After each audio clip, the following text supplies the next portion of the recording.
Hello, I'm Michele Lambert Glymph. And I'm Solomon HaileSelassie for the Concerts from the Library of Congress. We're delighted to be talking with pianists Eva-Maria Zimmermann and Keisuke Nakagoshi, ZOFO, who are part of the library's 2021 virtual concert season.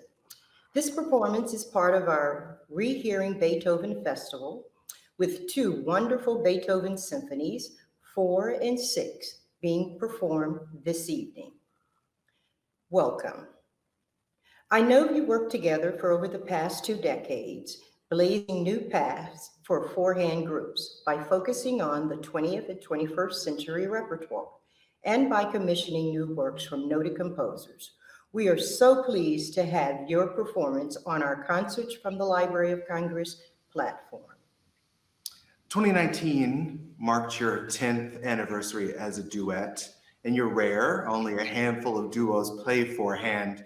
And for the audience, ZO is 20 and FO is finger orchestra. Can you talk to us about how you came together and why? What were your individual paths? How did they converge? And why have you stuck together? We were both active chamber music player, meaning that we had our own groups and performing with the different artists, and we were neighbors, but we hadn't played together back then. One time I had an injury and I couldn't play for concerts about 5 months, and one of the pianists who stepped in for the concerts that I couldn't play was Eva-Maria, and that for that concert I actually turned page for her, and I was just so impressed behind her back, just turning page, and after the concert I just had to ask her that we have to play something together when my hand gets better, and that's what we did basically. And the first piece that we tackled was the Stravinsky's Rite of Spring, which is probably one of the hardest piano forehand repertoire. And of course we can't just sight read that and then just, okay, that was fun, bye. It was not like that. It was just more, we have to kind of talk it through and figure a lot of things. And I think that actually made us think that, oh, this could be something that we could just devote ourselves into. This story always gives a lot of credit to me. But I was just playing this piece that was like I think my hands were crossed, right, at a very close to the piano, very uncomfortable. And Keisuke was just, he thought, oh, that's cool, she can cross her hands like that. And I was very impressed by his page turn ability. It's like so fast. So we were both impressed by each other's art. How we started. Cool. Speaking of artistry, there is a level of artistry and intimacy that you exhibit in your performances that is at such a high level. In the theater, which is my hometown, we labor over blocking, which is the movement of human bodies in space and their relationship to each other, and interplay. How do you negotiate blocking on a piano bench when such small adjustments can have a big impact? Or 20 fingers over 88 keys, how do you not stumble over each other? I can barely focus on my 10. We're just both fascinated about the possibilities of choreography. So we like piano forehands much better than two pianos because there is a challenge of how to move. Mm-hmm. It's like a figure skate dancing. And it's finally now paying off. I think that we've played together for more than 10 years, that we do things intuitively But it wasn't like that in the beginning. We had to really figure out everything. Every little move we did had to be choreographed. How do you maintain concentration while being so intimately connected while you're performing? How do we? I think the music just does it itself, and if you just keep focusing on the music, and I think we are at the level that we don't really think, oh, we have to do this, then that in terms of the choreography. It just kind of the music does it itself, and then we just follow. And of course, there are some times that we bumped each other, or things doesn't go as well as we planned. But that's part of the fun of playing music. And I think I want to point out that the very interesting thing about one piano forehand, that what we do is a form of chamber music that we get to switch our role, as opposed to the other chamber music group. They are stuck with their role, like they can't really switch the instruments. But for us, we actually try to switch around equally through the repertoire, that I don't always get to play the bottom part, or she doesn't always get to play the top part. And switching the role completely is a different experience of the playing music, and I think that's a great form that we can enjoy.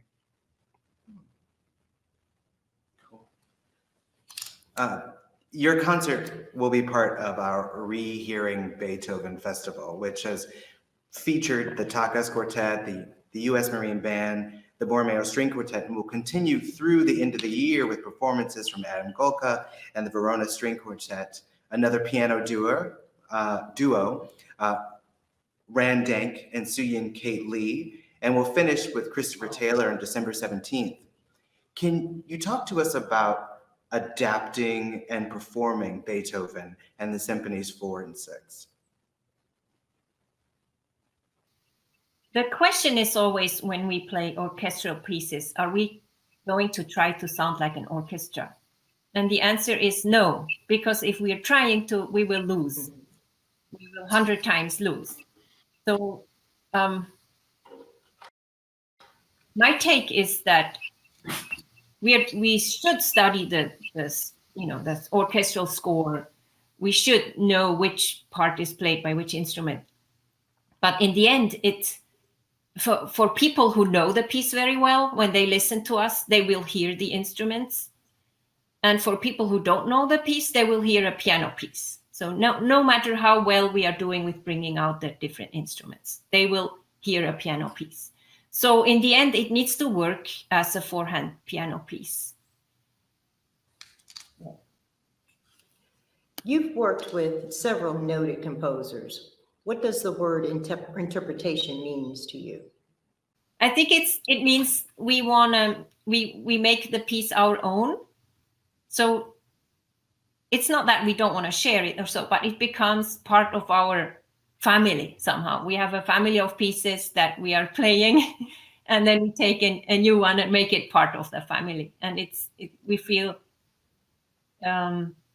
it's not foreign to us. It's part of us. That's interpretation for me. For me, it's like the written music, the sheet music is sort of like an instruction, and you can just read the instruction, but there's no art in it, on it, and you have to create art with that instruction. So I don't know, maybe that's a very, very big thing to say, but I feel that the interpretation is something that like what Eva says, just basically to make it your own voice and create something out of it.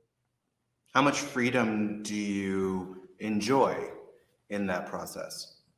It really depends on the piece. Some piece really calls for freedom or very big interpretation, that you have to make something out of it, or some music just does it itself. And you know, I think that's very interesting that not all the pieces are the same.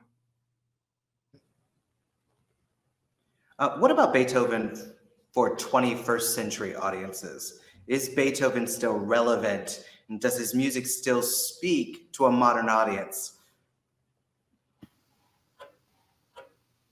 I can't answer this. I just can't answer it for myself.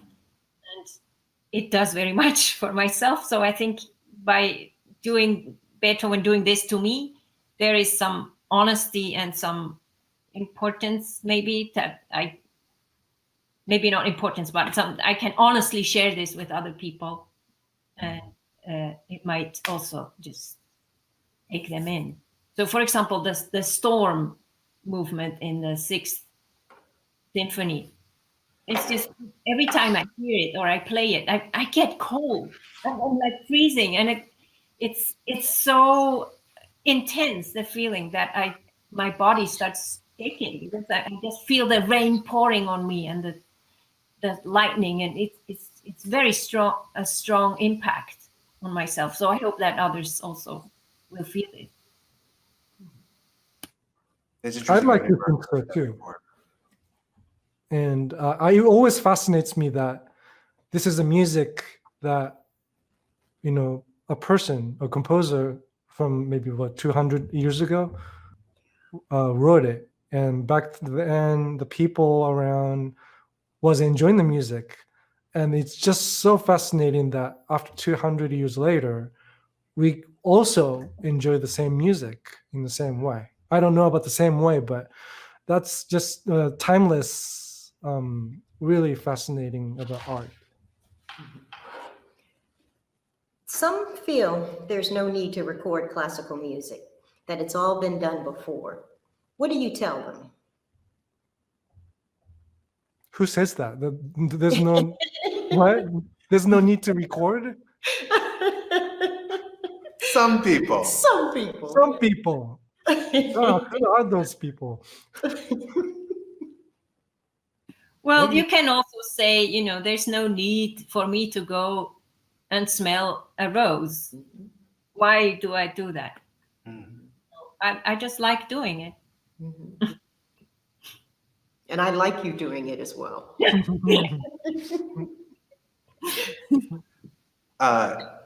So your concert will have a very exciting component, augmented reality, where you will perform in the world famous and our very own Coolidge Auditorium.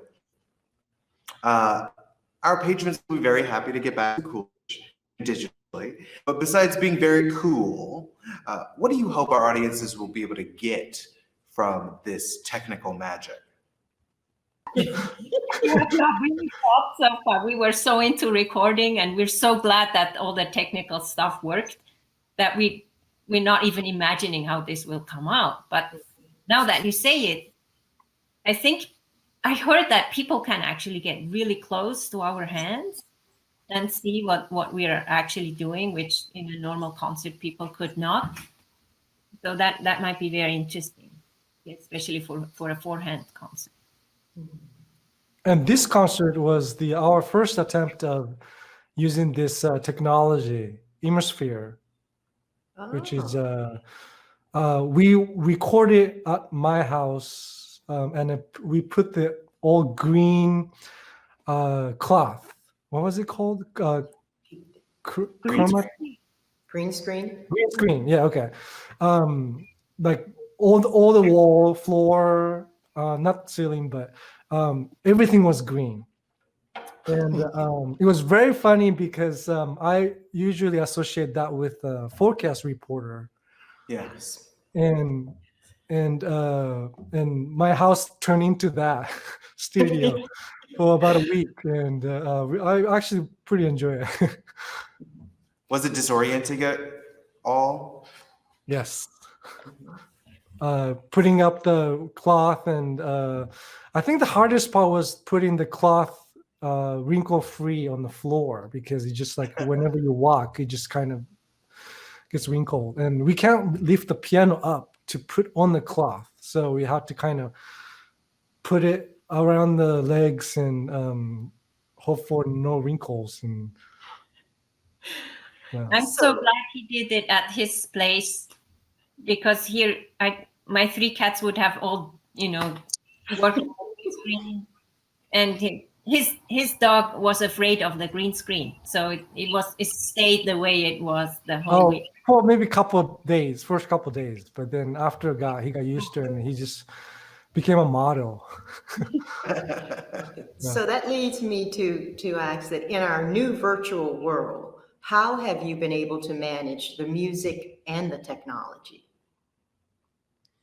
I have to say, I'm still learning. I'm trying to still adjust. There's so many, after the COVID started, almost no live performance, and everything switched to either streaming concert or recorded concert, which actually kind of challenges you in the tech level. The quality of recording, quality of visual, and of course, there's kind of hesitant to get into old new field, but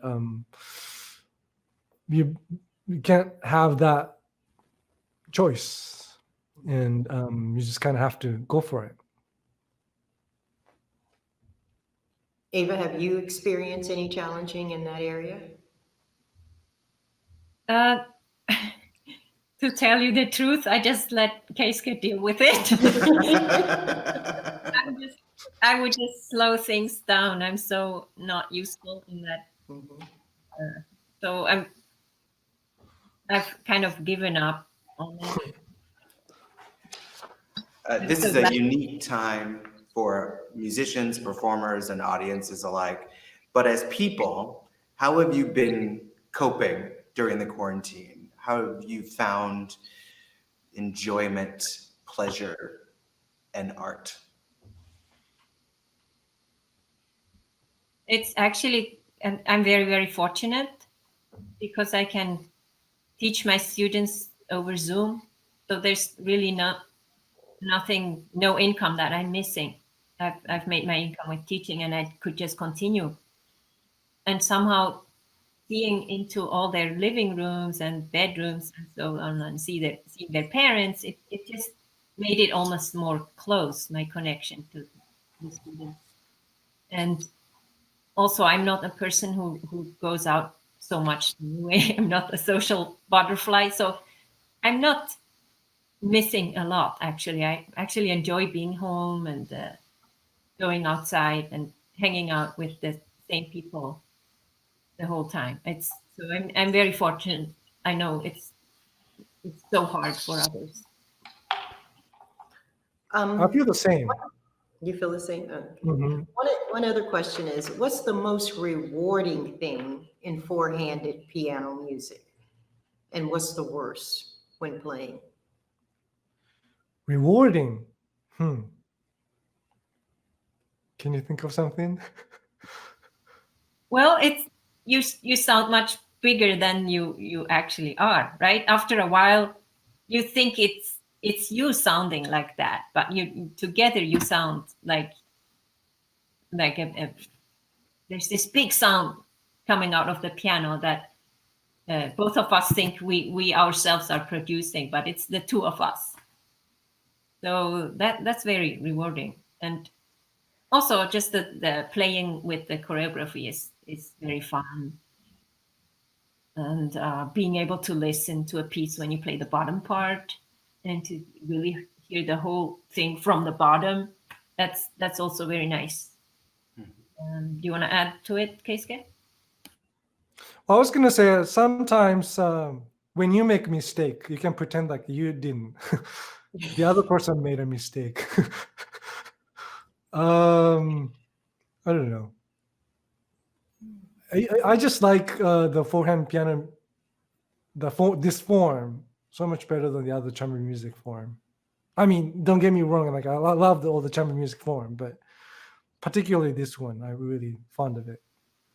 I think what we often feel is that when we play with string trio or string quartet or so, or a soloist, we're in the back. The piano is always in the back, literally on the stage in the back.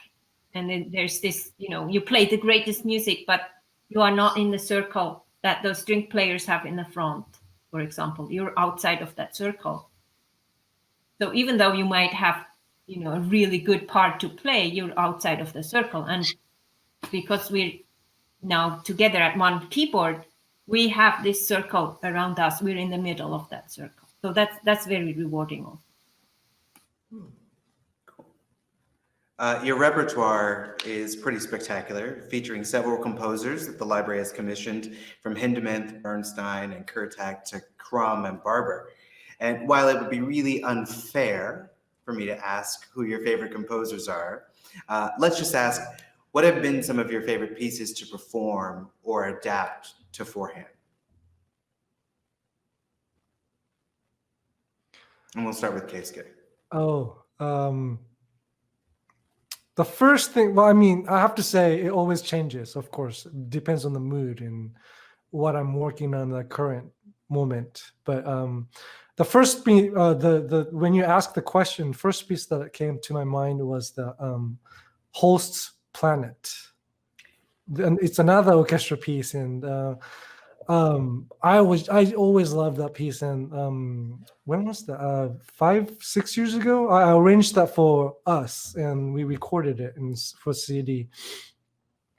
And I knew always the orchestra version, but as I was arranging it and playing it on the piano with Eva-Maria, I was finding a lot of new things that I never noticed before, and that's part of the joy of arranging it and playing at the same time. What about you, Eva? I usually like the pieces that we are just preparing the best, because that's where I feel the most home in. So it just changes with every concert program. I feel the most comfortable and enjoy it the most, just the stuff that we're playing, because that's my home for that time period. Definitely, I get obsessed to whatever I'm working on. I mean, you kind of need that obsession to just kind of really dig into the piece. Sure. Yeah. Do you have any plans for the new year? It is the end of our calendar year, where this concert will air right before the holidays. Do you have any plans artistically or personally for the new year? I don't. I really don't. I probably eat the same food and drink same thing, and well, I don't know. Maybe make it fancy just for New Year, but I also want to point out that we're really grateful that we actually get to play Beethoven on Beethoven year. I mean, so-called everybody was going to perform so much Beethoven this year as part of the 200. Wait, how many years? 250 years anniversary. But a lot of concerts are canceled, and I had a lot of concerts that I was going to play Beethoven, but all didn't happen, and this is it for us. It's just, I'm really grateful that we actually get to celebrate Beethoven's music. And we are grateful to have you. Thank you. Absolutely. Thank you. We do have projects going on. We have 2 piano concertos that have been written for us already, and one by Carl Vine, an Australian composer, and one by Pablo Ortiz, a composer here in California. And the world premiere for the Carl Vine concerto is still scheduled for June at the Grand Park Festival in Chicago. I hope I say it right. So it's on still. I just hope we have a vaccine until then, and it's really going to happen.